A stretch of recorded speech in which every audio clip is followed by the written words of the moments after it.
Hello everyone, আজকে তোমাদের জন্য নিয়ে এসেছি এসএসসি সিজিএল এর সিটিং অ্যারেঞ্জমেন্টের একটা কোয়েশ্চেন। দেখো কি বলেছে, যে 6 জন রয়েছে এসটি ইউভি ডব্লিউজেড, 6 জন একটা সার্কুলার টেবিলে বসেছে এবং তাদের ফেস হচ্ছে টুয়ার্ডস দ্য সেন্টার। তাহলে দেখো প্রথম পয়েন্ট কি বলেছে, only one person is sitting between T and W. দেখো টি এখানে বসালাম ও ডাব্লিউ এখানে বসালাম, ডাব্লিউ এদিকেও বসতে পারে, সেটা আমি এখানে আঁকছি, টি অ্যান্ড ডাব্লিউ। তারপরে কি বলেছে, Z is an immediate neighbour of W.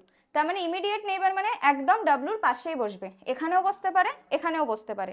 যদি এখানে বসে, পরের একটা পয়েন্ট দেওয়া আছে যে S is sitting third to the left of Z. S কে জেড এর তিনটে বাঁ দিকে বসতে হবে। তাহলে জেড যদি এখানে বসে, তিনটে বাঁ দিকের জায়গাটা ফাঁকা নেই, তার জন্য আমরা জেড কে কি করব, এখানে বসাবো। এক্ষেত্রেও আমি যদি দেখি যে জেড কে যদি আমি এখানে বসাই, তাহলে তিনটে লেফটের জায়গা ফাঁকা নেই, তার মানে জেড কে আমরা এখানে বসাবো।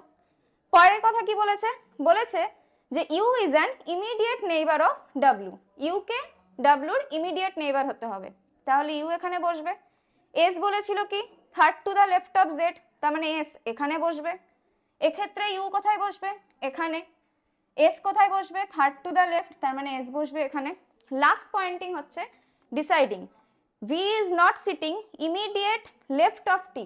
টি এর ইমিডিয়েট লেফটে ভি বসবে না, এক্ষেত্রে দেখো টি এর ইমিডিয়েট লেফটে ভি কে বসতে হচ্ছে, তার মানে এই পসিবিলিটিটা আমাদের রং। এখানে ভি কে বসিয়ে এই পসিবিলিটি আমাদের ঠিক হচ্ছে। কোয়েশ্চেন কি জানতে চেয়েছে, how many people are sitting between U and Z when counted from the right of Z. Z এর রাইট থেকে গুনলে জেড আর ইউ এর মধ্যে কজন রয়েছে, 1 2 3, তার মানে আনসার ইজ 3। Thank you.